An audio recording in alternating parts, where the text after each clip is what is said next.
Hey everyone, welcome to the live stream. I'm Father Roderick and glad you're tuning in. We're going to talk about lots of things today, hopefully.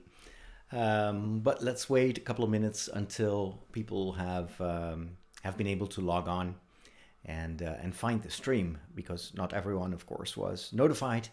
But oftentimes people will just see that there's a live stream, and they'll just click on it and hop on. So if you are already watching this and you have the ability to type something in the chat, please introduce yourself or say hi. So as I was preparing this live stream, we've been doing this for a couple of weeks now, and I was thinking, well, how can I make this more appealing, especially for people that haven't been present at the live stream itself. And I noticed, so I've done a number of live streams since the beginning of this year, and there was one live stream that has like 10 times the amount of views compared to the others. And that was the one where I shared how I was writing my fantasy novel. And I think it is because that particular live stream had a very specific theme, and it had a nice thumbnail and everything. And so I think after the live stream has aired, there is just more incentive for people to still check it out if it's a topic that is of interest to them. So I was thinking of doing the same from now on with these Wednesday shows, and to dedicate at least part of the live stream to one particular topic. Let me say hi to Margot and Lacey, and we've got Mike. Long time no see. Good to see you. And Alberto is also there. I hope you all are doing well. It's been a cold day here in the Netherlands. This is one of the last cold days, as far as I've seen on the news. We're going to get much higher temperatures tomorrow. And it's about time, because I am done with the cold. Especially the cold in the house. This house is not very well insulated, and so this room is actually the warmest room of the entire house, and that's because it's very small, so it heats up quite quickly. But then as soon as I step out into the main hallway near the front door, temperatures drop to like 14 degrees Celsius or something like that. It's really chilly. I'm thinking of maybe installing like a portable heater next year or something in that, or maybe just see if I can get the walls insulated or something like that. Hey, we've got Kirill. Good to see you. Or Kirill. And Ruben is there. No, Ruben was already there. And hey, we got Jeannie also. Another snow day. Well, we're glad that the snow makes it possible for you to attend to the live stream. That's awesome. So for today, my plan was to dedicate part of the live stream to a question that I had from one of my very active followers on YouTube. And he asked me if I could share my favorite books, basically favorite books I've ever read. And I thought, hey, that's actually a cool idea, because I'm always looking for book recommendations as well. And so when I see someone who's super passionate about a book, I usually will give it a look. I'll check it out. I'll read some reviews, and then oftentimes those books will end up on my to-read list. -5 Celsius in Washington, D.C. Cold. And Mia is there too, from Renkum. That's just around the corner. I was there on Sunday.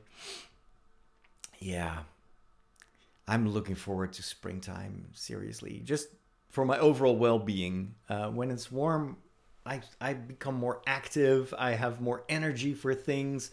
I still force myself to go out of the door every day. So this afternoon I didn't have time to go for a walk. Normally I go for a walk and then I record a podcast or something like that.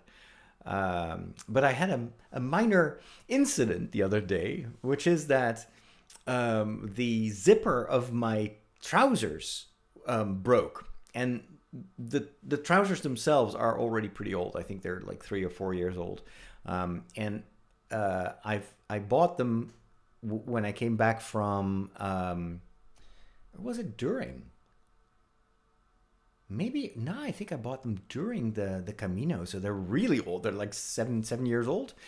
Anyway, they're these North Face what is it, trousers, and they're very thin and they dry super quickly. That's why I bought them, because when you are on the Camino, usually you can, well, you have to wash your clothes very often, especially if it's been raining or you've been walking in very sandy environments.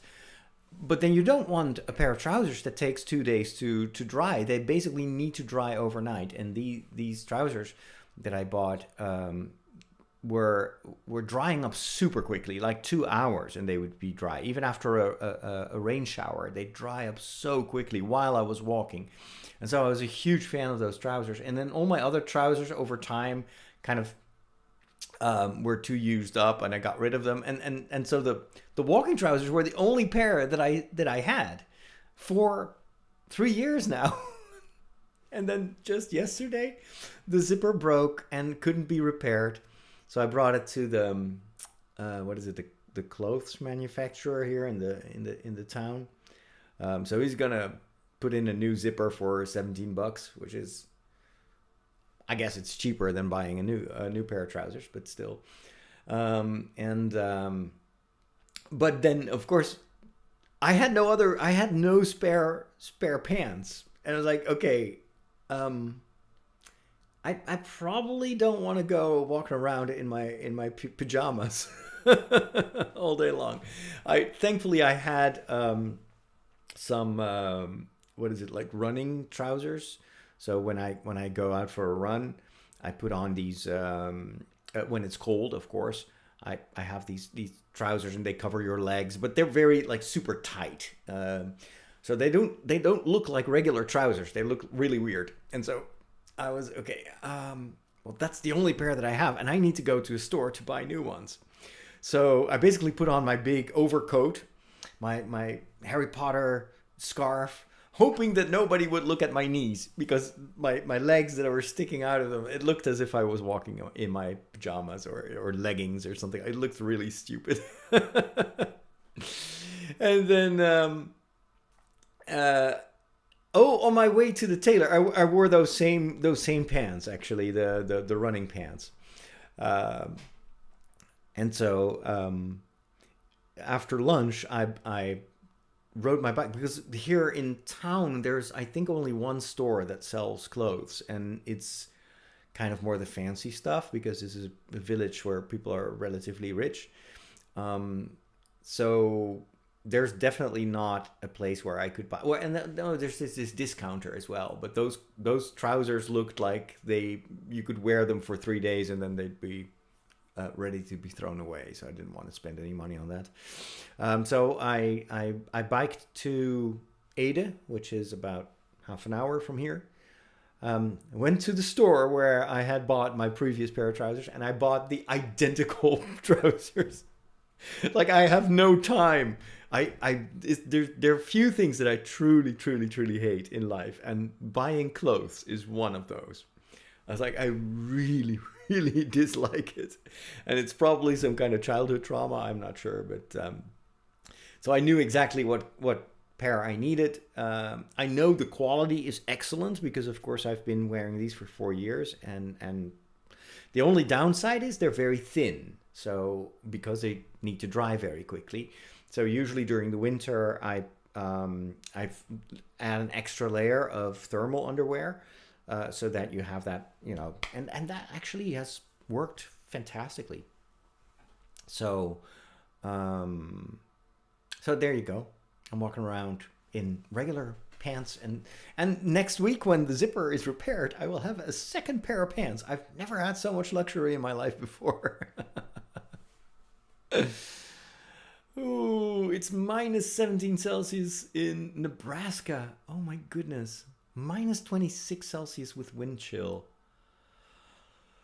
That's a good thing you guys usually ride around in cars and not on bikes, because I think in -20 people would still probably ride their bikes here in the Netherlands. I used to when I was a kid and I had to go to school. I remember this one winter, and usually I had to leave home at 7 o'clock in the morning, and in the winter, of course, it's pitch dark.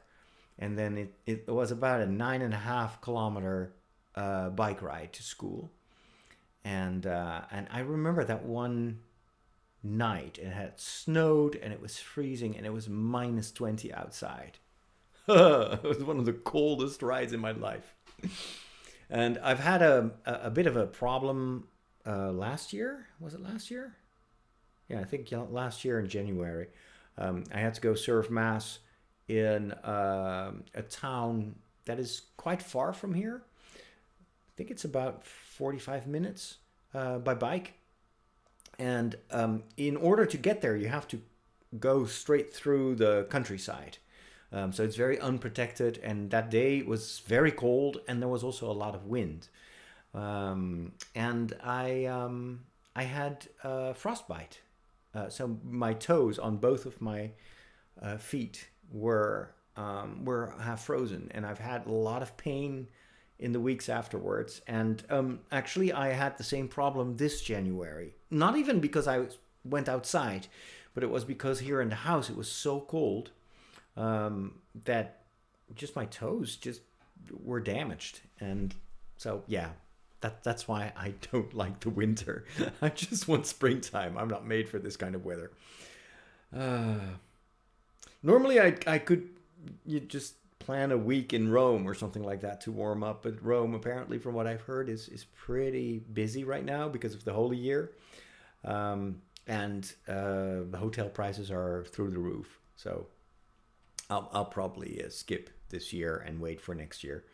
Maybe in January next year. That's a nice time to be in Rome because all the Christmas lights are still up.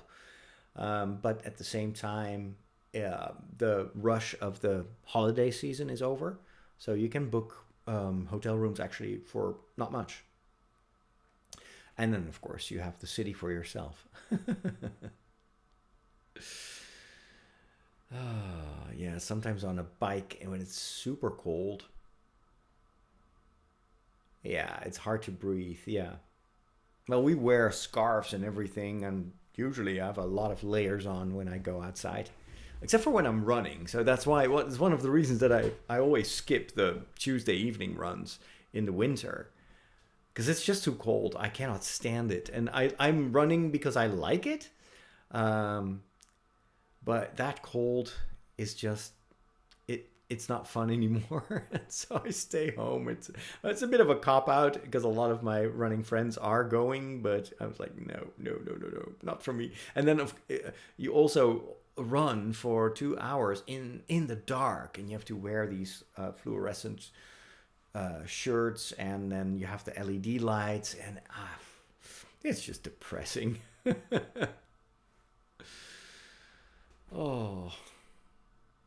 Oh yeah, the toes. I still don't know how to keep my toes from freezing.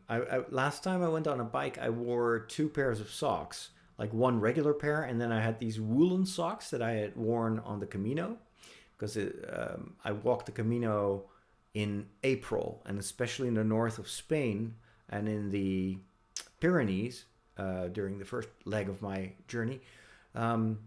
It was still very cold, very wintry.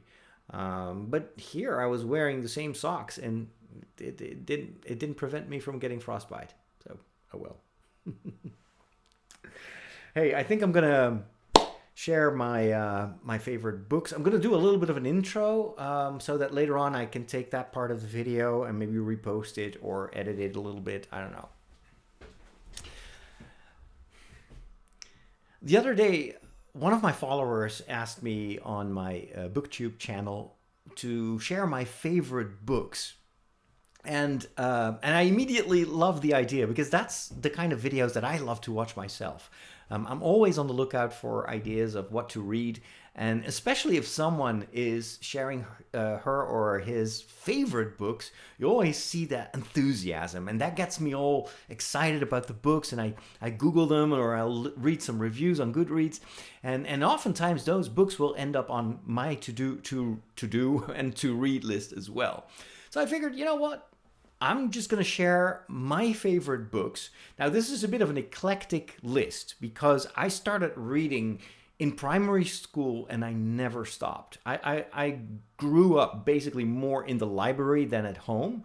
The library was my safe space. We lived in a small house.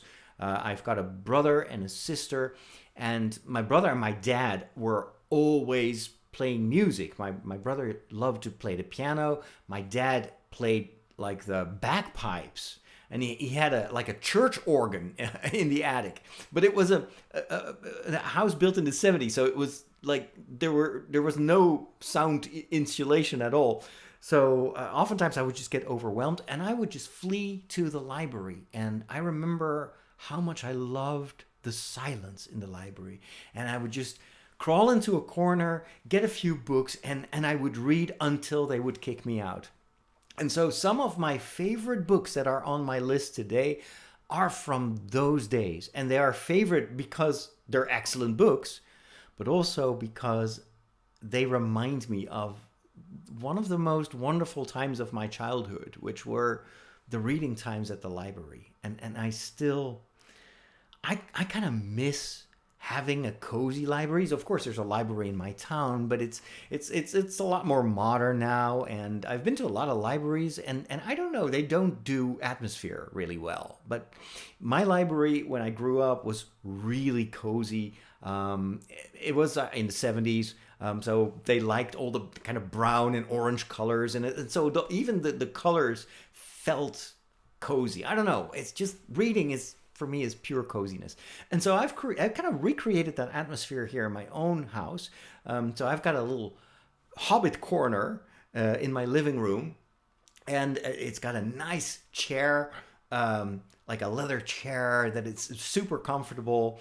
I'm close to the radiator, so it's nice and warm. I've got a fake chimney? No, not a chimney, like a hearth.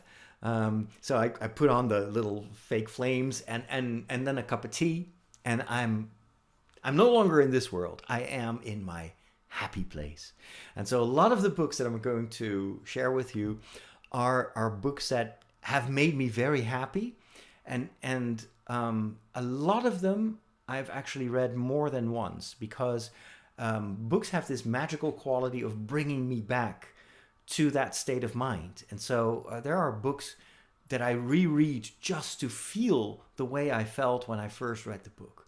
So without further ado, let me share the first on this list. And it's actually a series of books that I discovered when I was studying in Rome.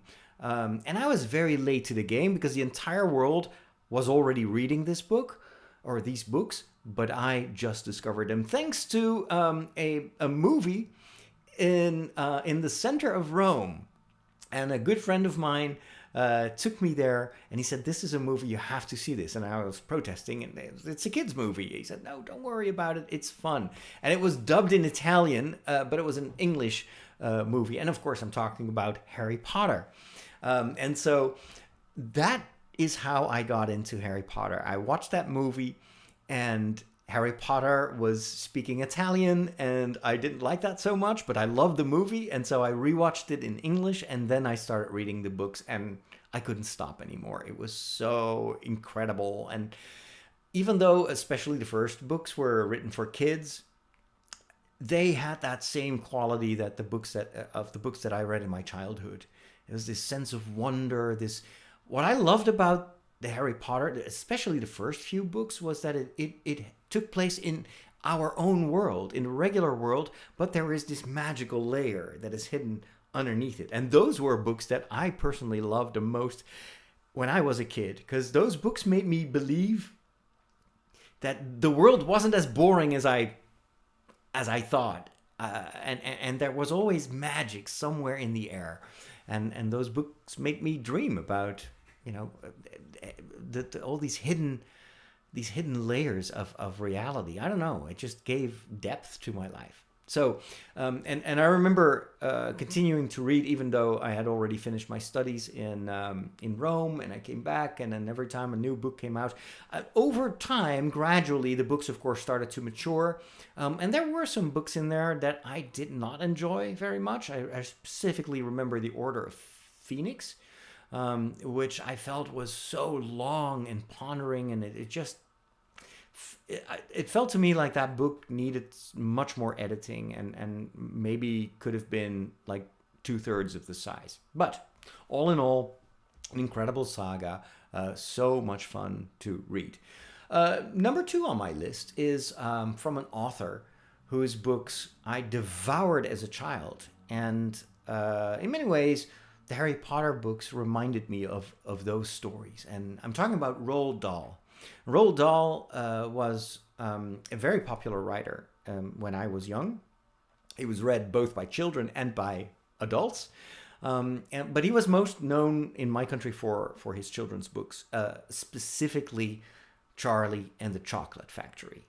And I remember discovering that book in the library, and I loved the cover because it was this young boy and he was opening this bar of chocolate and there was this golden wrapper, and I was like, oh, I want to read this book. And I think together with Star Wars, not Harry Potter and the Chocolate Factory, but Charlie and the Chocolate Factory, was the story that I've read the most. Like the original Star Wars: A New Hope, I must have watched it more than 100 times. And I think with Charlie and the Chocolate Factory, I must have read that book at least 30, 40 times. So, and I still sometimes occasionally will reread it or listen to an audiobook. It is just a timeless story. When I saw the movie, I was disappointed, even though everybody loved the movie. But for me, the movie was like, it can't hold a candle to the book. The book was so much better. And it's probably also because in my imagination, like the song sings, in my imagination, the Chocolate Factory was so much cooler than what we saw in the theatrical movie.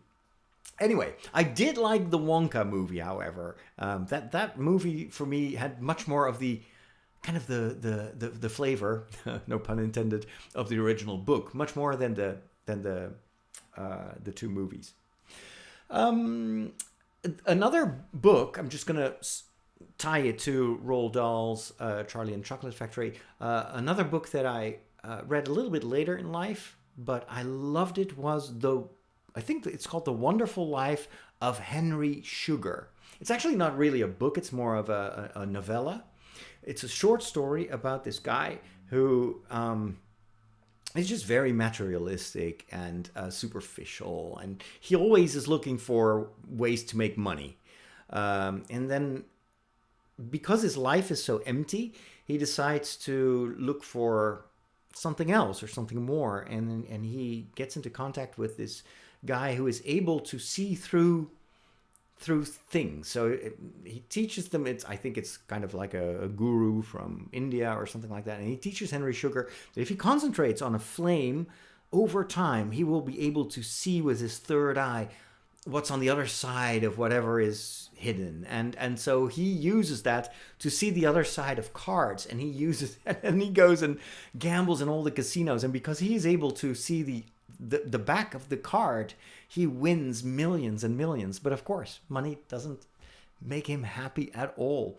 And so it's a morality tale, but it also has that strange, fascinating aspect of, there's this magical veneer over a pretty mundane story. Last year, I think it was on Netflix, there was a movie adaptation of The Wonderful Life of Henry Sugar. It was good. It was really good. Very different from the story. I like the story more, but still, I was very happy to see that it still works as a story. So I would absolutely recommend that. So it's called The Wonderful Life of Henry Sugar. Of course, also a book that has marked my childhood. more than most other books, and that was my discovery of The Lord of the Rings. And I discovered it even before I read The Hobbit. And it was amazing. It was absolutely amazing. I remember it was a bit hard because I think I was 12 years old when I started reading. So it was one of the longest books that I had ever read. But it was so different from anything else I'd read. I'd only read children's books and some science fiction from the adult section of the library, because they gave me an adult library card when I was 12 because they had no more children's books. I had read them all. And so I was usually reading science fiction. But then I discovered Lord of the Rings and I couldn't stop reading. There were parts in there that probably I didn't really get that much, like all the wars and the it's very complicated. There are lots of things going on. And then I read while I was reading The Lord of the Rings, I think I read the Hobbit. And I actually didn't like it that much, because The Lord of the Rings was so epic and so well written, and then The Hobbit felt like a children's book, and not even a good children's book. Now, of course, I liked that it was kind of the same world as The Lord of the Rings, but even the quest that Bilbo is going on with the dwarves, trying to steal the treasure from a dragon, it all felt a little bit subpar compared to this incredible, tense storyline that spans generations and countries, and with all the the machinations of Sauron and the ring. Oh my goodness. Yeah. But over time, of course, my opinion has shifted, and I started to appreciate The Hobbit for what it is. After all, that's how Tolkien started to develop Middle-earth, and he went back and revised it. But even recently, I think was it last year or the year before that, I re-listened to the audiobook of The Hobbit. And I was like, yeah, kind of still feel the same. It's okay. It's an okay story, but it's not The Lord of the Rings. So there you go. Now you can post all your hate in the comment section right now. And then one of those science fiction books that I love to read, it's completely unknown. Even if you Google it, it's not available digitally. There are only a few like secondhand copies that are out there, and they cost a fortune. And I don't know why, because this was one of the most enjoyable science fiction books I've ever read. And the book is called The Asgard Run. And it's written by a guy named Steve Vance. Very kind of generic name, Steve Vance. But The Asgard Run tells the story of a buried spaceship. And it takes place in our world, in the United States somewhere. And when they were digging into a mountain, they found this mysterious door, and the door is closed. Now, I think the door is slightly ajar, but it's way too small to enter. But the rest of the surface is extremely smooth. It's this mysterious metal, and they don't know how big that thing is, but it's completely covered in a mountain. And so it has become a tourist attraction, and people can just buy a ticket and go look at that door, and they have a little exposition around it with some theories as to what it could be. And so it's kind of a thing that a lot of people do. And so one day there's this group of tourists, and they arrive there, and there are a few characters that are a bit more inquisitive. None of them know each other at the beginning. And then something changes, and the door opens. And they go, and it's like, what?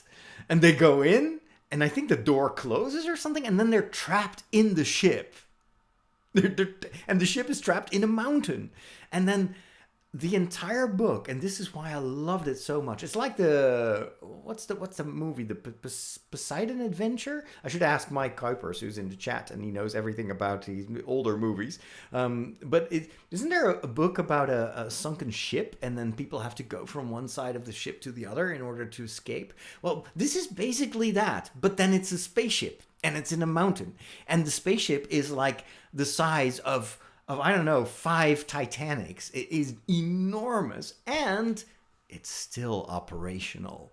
And so they are trying to, of course, they cannot go back. The door is hermetically sealed, and they have to somehow start to explore the ship, it's abandoned, but all the systems are working. And so they go from room to room, and then they discover all sorts of weird things. Some people die. It's also very dangerous. And then they discover these elevators that go sideways and at maximum speed, and then the group gets split up, and then they get together again. And it's just this amazing adventure. And it's one of those books that it's a real page turner. It's like, oh, what's going to happen next? And there's a lot of kind of this cool Star Trek-like technology that they discover. And over time, of course, because they are all alone and time is running out, because at one point there's a countdown and they don't know what the countdown is, but they feel like this might actually be a countdown to the end. Maybe the ship will self-destruct or something like that. And so that puts a lot of pressure on them. And then, of course, you get all these different relationships, and some people hate each other, other people fall in love, and it's just such an amazing story. I won't tell you how it ends, just in case it ever gets scanned and becomes a Kindle book. Like, I need to contact the author and thank him for what he wrote, because this is well, you hear me talk about it, and I can't even recommend it because you cannot buy it. It's not available. Come on, it's such an awesome book. Anyway, let's move on to a book that is available and that I think you should absolutely read. And that is the first book of the Silo series by Hugh Howey. The first book is called Wool. And it covers the same story that you can see in the Apple TV show that is based on the book, or on the books, I should say. And so it's the story of an underground society, and they live in silos, basically huge vertical tunnels that have been dug, and then there is a staircase in the middle, and all the people live in circles around that inner tube, and they haven't been out for centuries. And then there's this entire internal structure and organization, and a lot of the world that we take for granted now is forgotten. And a lot of the stuff, even the books, they're considered to be dangerous relics, and you're not allowed to possess them. And so there's a lot of mystery around why are they underground? What happened to the planet above? And then at one point, the main protagonist is actually going out, and that's the story. I read the book before I saw the series. I loved it. I knew it was going to become an Apple TV series, so I figured, I might as well just first read the book. And what is so amazing is that the book is fantastic. It is absolutely, another page turner. Couldn't stop reading. But what surprised me even more is that the television series also kept me on the edge of my seat, and I loved it. It was just, so incredibly well done. And you can read the book and watch the TV series at the same time. They are compatible, and the books do things very, very well, and the TV show does other things really, really well. So highly recommend it. You check it out. I think it's one of the best science fiction stories of the past 5 years. And then, of course, I didn't want to read the next two books because I want the TV series to be a surprise. There are going to be, I think, 2 more seasons. So yeah, I feel like I shouldn't read the other 2 books, but I regret it because it's so much fun. And Hugh Howey is also a wonderful guy. He shares a lot on social media and on YouTube. There's some videos in which he shares his reactions to seeing the world that he created at his typewriter or at his desk. To see that built in a set and to have these amazing actors play the roles that he one day, a long time ago invented. It was an incredible experience. And I love the way he talks about it. It's like, oh man, I can so imagine how that must feel when something that you just wrote with a cup of tea in the morning is now like a major hit and the entire world is watching it. Let's move on to the next book. Totally different book, but it made such a huge impression when I first read it as a child, and that was The Diary of Anne Frank. I guess most of you are familiar with it. In case you're not, read it. especially today, because we live in times that are eerily similar in some respects to the world that Anne Frank was living in. And so she describes from her perspective as a teenager, or barely a teenager, what the war does, and how people react. And it's so gripping because it's so vivid, and it feels like it's been written yesterday. And I wouldn't be surprised that right now, for instance in Ukraine, there are young girls the same age of Anne Frank that are writing similar diaries, similar books. But because unfortunately what she describes is something that recurs in history over and over again. It is a hopeful book to a certain extent, despite the fact that, of course, Anne Frank did die in a concentration camp. But nevertheless, there's a lot of joy in the book, there's a lot of goodness in the book, and it shows you that in the midst of the darkest times, people can still have wonderful experiences together and can be so incredibly good to one another. And that's what strikes me always when I read the Diary of Anne Frank. It's like this was one of the most horrible wars of the past century, and yet life could still be beautiful. So that's why I love that book. And of course, I eventually went to see the house of Anne Frank in Amsterdam, and that made it all of a sudden more than a book. It made it super real. There's even like a VR app that you can download for free. It's made by the museum that currently curates the house of Anne Frank, because the house itself is no longer looks like the house it was in Anne Frank's time. It's kind of a stylized version of it. It's still the same house, but all the walls have been painted gray, and it's a bit jarring.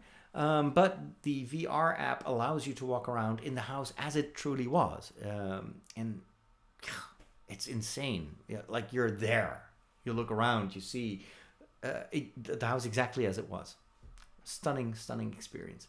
Another book that's pretty old, but that I really enjoyed and would recommend you read, is written by the famous C.S. Lewis. Of course, good friend of Tolkien. C.S. Lewis is most well known for his Narnia series, and that is what most people have read. But the book that I read first of C.S. Lewis was The Great Divorce. And I discovered the book in a monastery, of all places.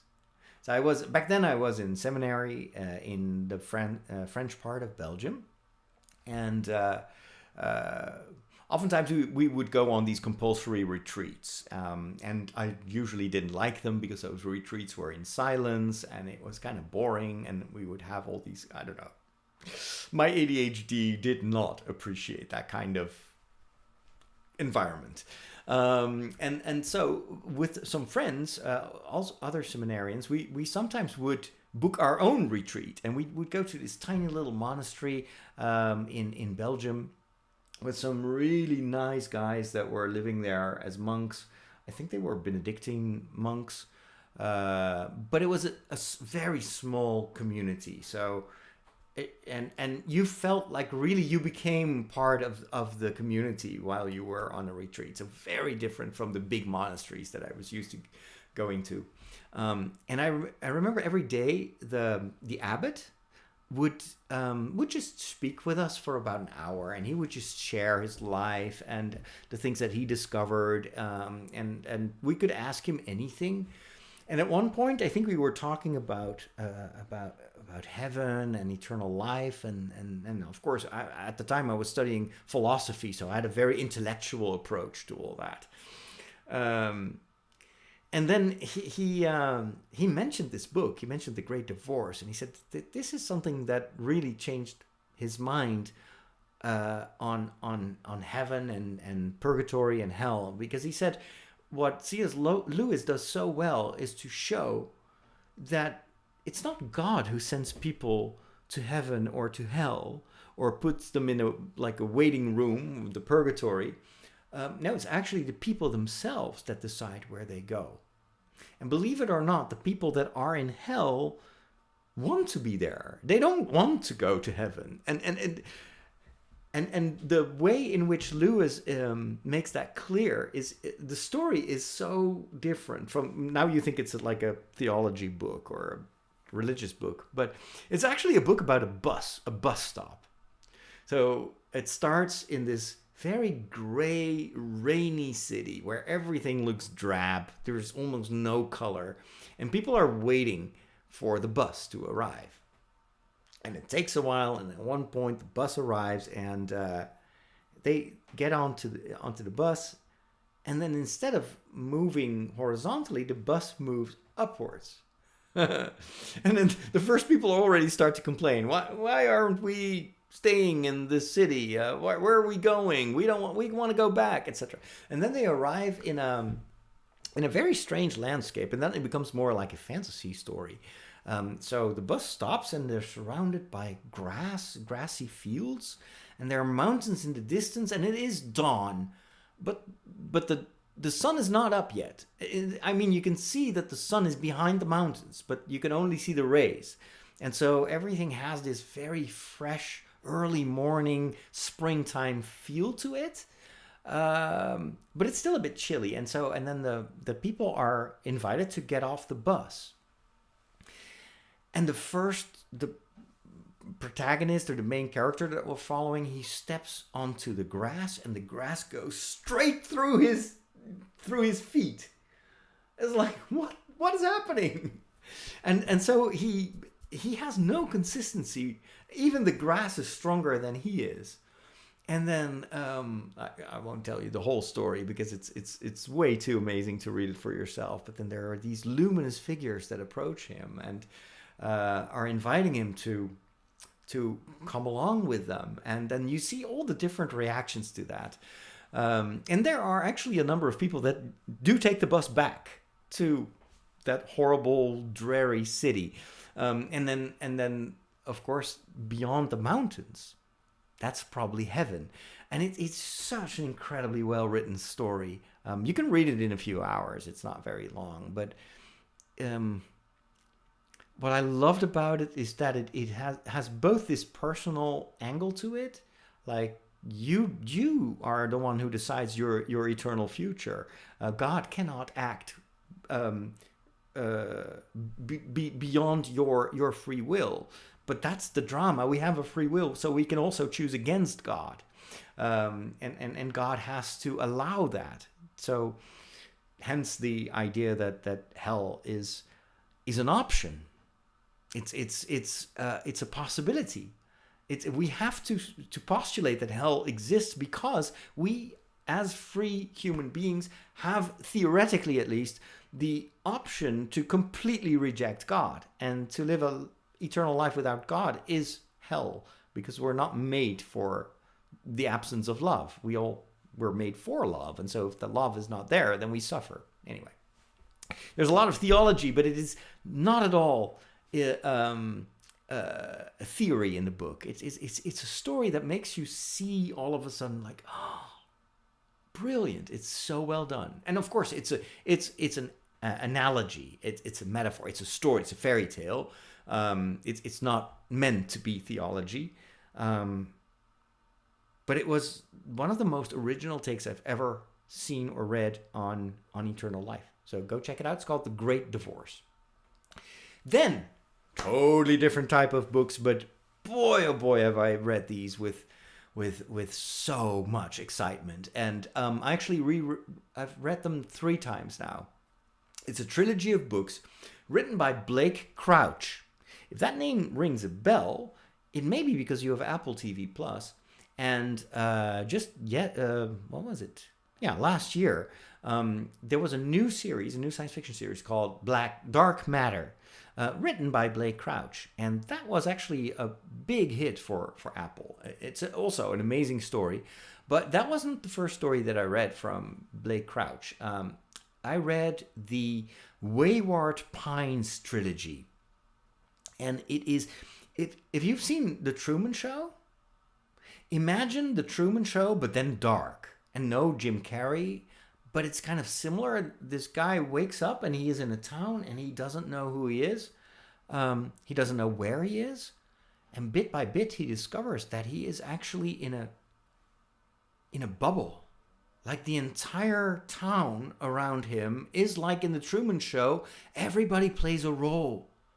And he's the only one who doesn't know what's going on. He's not in the loop. Why is he there? Who is behind this? Why are people doing this? And it's dangerous, actually. So he starts to discover that there are cameras hidden in the bushes, and there are microphones, and there is a conspiracy going on. And for the entire first book, you're like, what on earth is going on here? And then you start to discover what's going on, and it is so much bigger than I thought it would be. And of course, he tries to escape, and then it turns out this entire village is almost impossible to get out of. And he risks his life trying. And oh my goodness, it's so well written. I saw that and I was like, this has to become a movie. Why isn't this a movie yet? And so this was actually turned into an HBO drama, if I'm not mistaken. And so there is a television series based on these 3 books. And I think it even goes beyond the story of the books. But what I loved about it is it's a good TV series. It really captures kind of especially in the beginning this claustrophobic idea, like I'm all alone and everybody is faking it here. The downside is it is a television series, so it's filmed with kind of a relatively modest budget. It's still pretty well done, but especially the more kind of science fiction-y aspects of it, they're not very well executed. But all in all, and then of course the TV series goes at a very fast speed. They kind of rush through the events in the book. So the book is much more, it's almost like a diary of what happens every day. And I like that because you feel like you're there. So this is one of those books that really work well as escapism. You want to be in another world, another reality. Wayward Pines delivers that, and it's and ever since those three books, I've become a huge fan of Blake Crouch. I've read almost everything he wrote, except for the few of the books that he wrote under a pseudonym when he was just a beginning writer. Those books apparently are not that good, but I might read them eventually anyway. But Blake Crouch, remember that name? It's really good science fiction. Next on my list, another great discovery 2 years ago. That was the Scythe trilogy. So Scythe by Neil Shusterman. I hope I pronounced that correctly. And Scythe tells the story of a society where nobody has to die anymore. Technology has advanced, medical care has advanced to such a degree that even if you die, they can resurrect you. That makes, however, things a little crowded on the planet. And so there is this guild of people that every once in a while have to kill someone because people don't die of natural causes anymore. And so hence the name Scythe. It refers to this old image of death, walking around in black robes and carrying a scythe. But they actually have to execute people. And the thing is, they can never do that for personal reasons. So there is a bit of a arbitrary aspect to it, in a sense they just have to kill people, and it can sometimes be for reasons, and sometimes it's just because we just have to kill people. But the thing is, these scythes, these judges over life and death, have to be formed, and they are recruited among kids. And so the protagonists, because there are 2 kids it's a kind of a young adult series. These 2 teenagers are recruited by an existing scythe, and then it becomes a bit of an academia type of book. It's a bit like Harry Potter, and you go to school and then you learn how to kill people, basically. But more importantly, they become like pupils of this executioner, and he tries to teach them like kind of the moral underpinnings of what they do and why that is so difficult. And it's a bit of a sacrifice to be a scythe, and nobody wants to become one.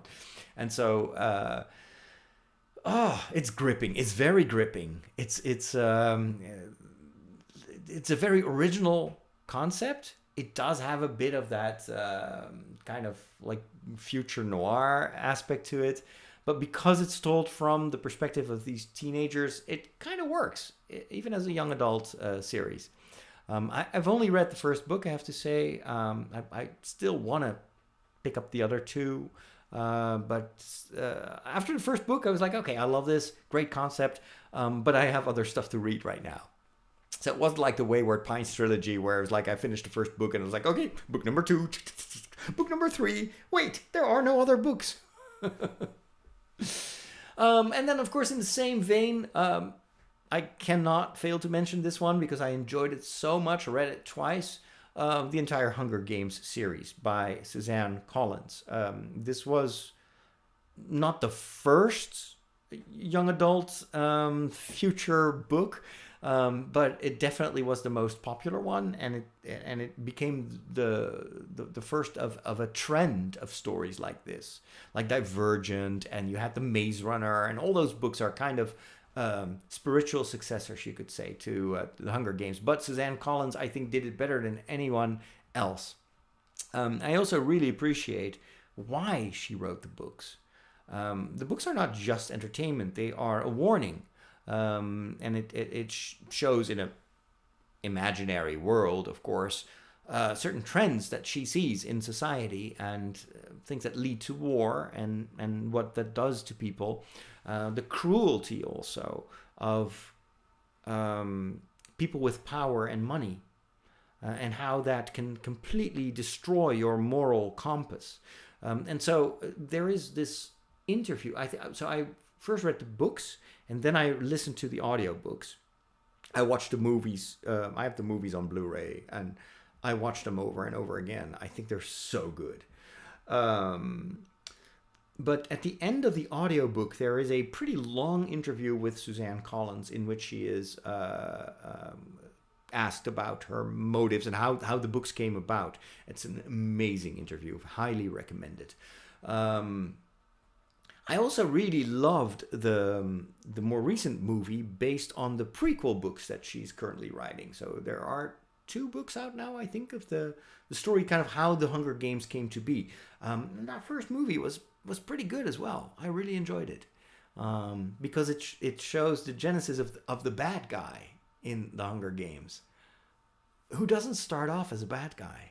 And fascinating. I love that kind of stuff. It's like the prequels to Star Wars. You suddenly understand how Darth Vader got started, and it's not what you think. All right, another great science fiction book. It's almost more science than fiction. Is, of course, The Martian by Andy Weir. An amazing read. Loved it. Read it twice. And again, it's a book that plunges you in a different universe. You are on Mars. And because the book takes it slow and step by step, it works for me. It works much better even than the movie, although I love the movie. But the book is... when I finished the book, I was like, I've been to Mars. I've had a vacation on Mars. It wasn't a very good vacation. It was a bit tense, but oh my goodness, was I there?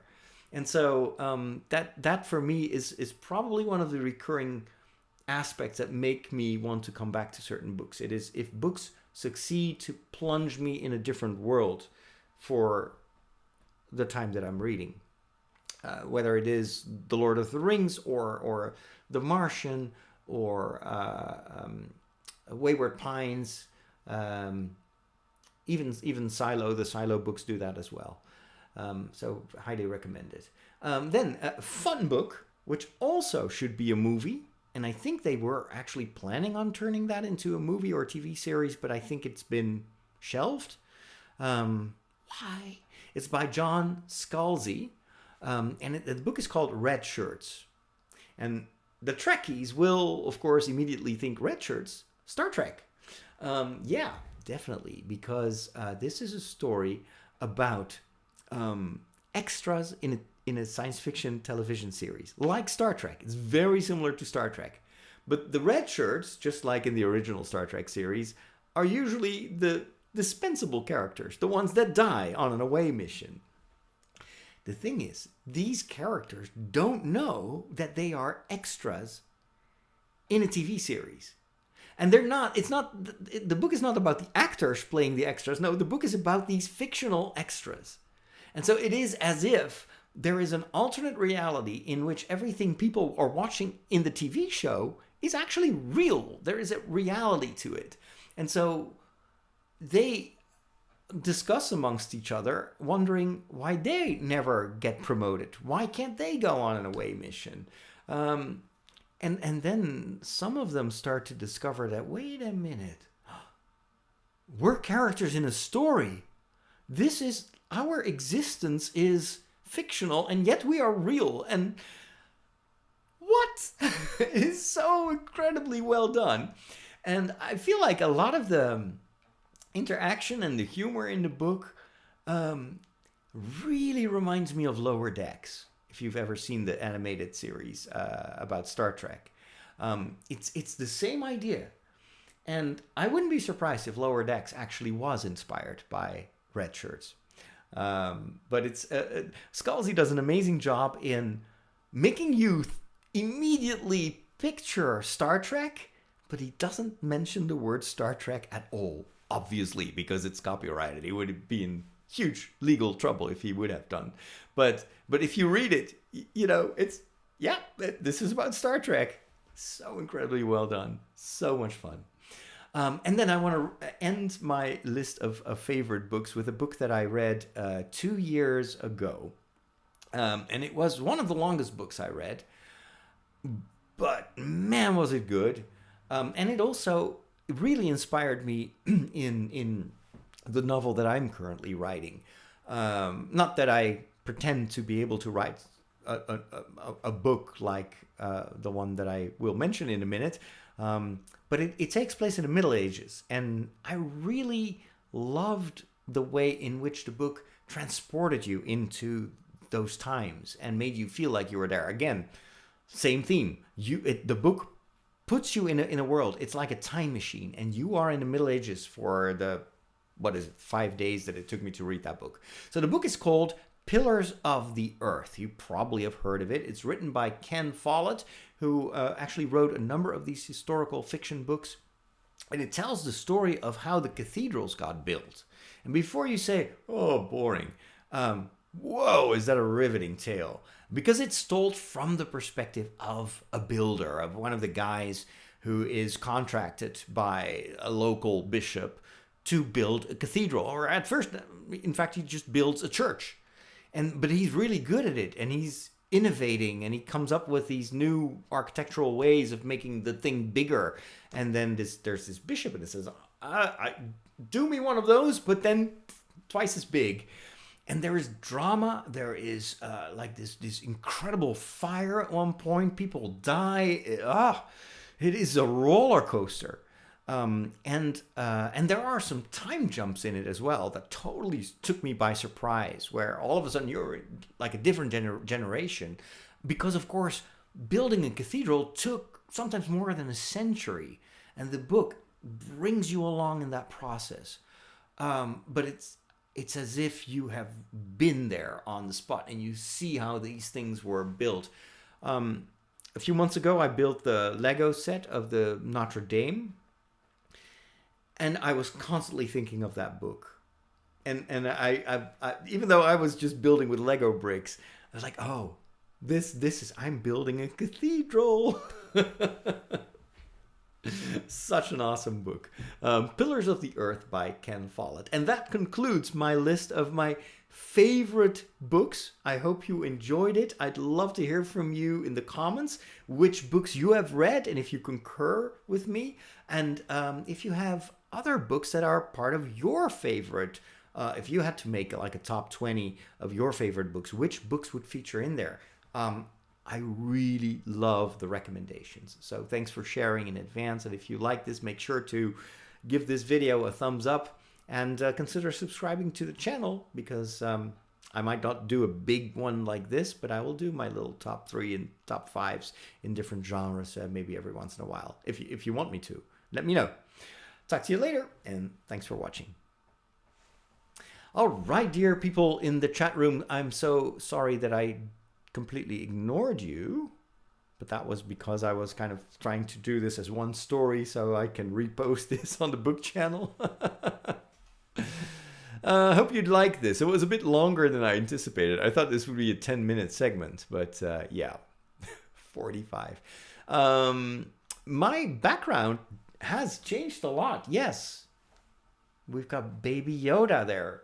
We've got a little light. We've got books in the background. These are actually my IKEA bookcases that I had upstairs in the guest bedroom, which used to be my office when I first started living here in this house. And this used to be the coat room where people would hang their coats here on that side. And so the videos that you've seen on my BookTube channel, let's say the first, 3-4 weeks of my writing diary, all have this basically white wall behind me, and a little small bamboo case book, or it's not really a bookcase, but it was something that came actually from the bathroom.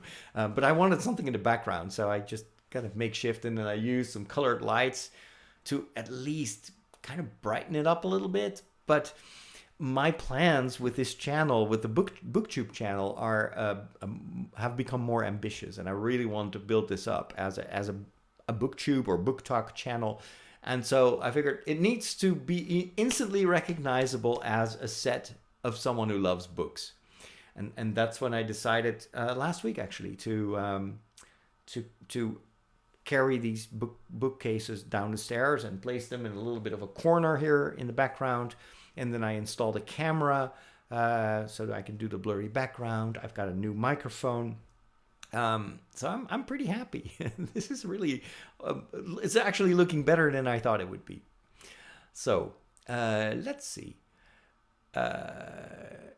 The book recommendations. Excellent. Oh, The Wayward Pines. Yes, go read it. I'm sure you'll love it. It is so cool. Glad you enjoyed this. Brian wants to know, what books are we talking about? Well, gosh, I had a list of how many books did I discuss today? 1, 2, 3, 4, 5, 6, 7, 8, 9, 10, 11, 12, 13, 14. And then we've got Harry Potter. It's actually 6 books. So that would be 20. And then Lord of the Rings plus The Hobbit. So about 25 books in total. Let's see. The Martian. Just one prequel is out for The Hunger Games. Oh, okay. Oh, next year.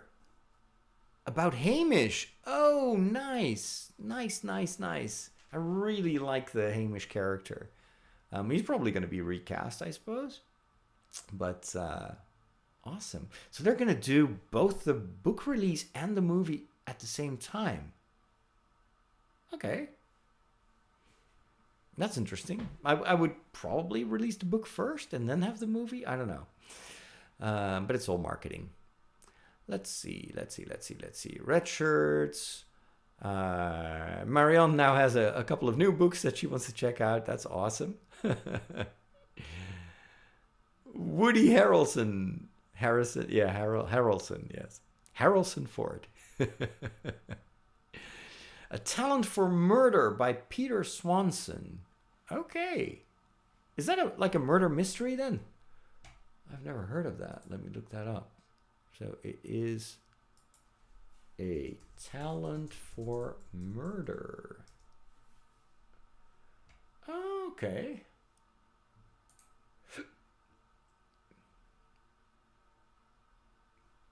A newlywed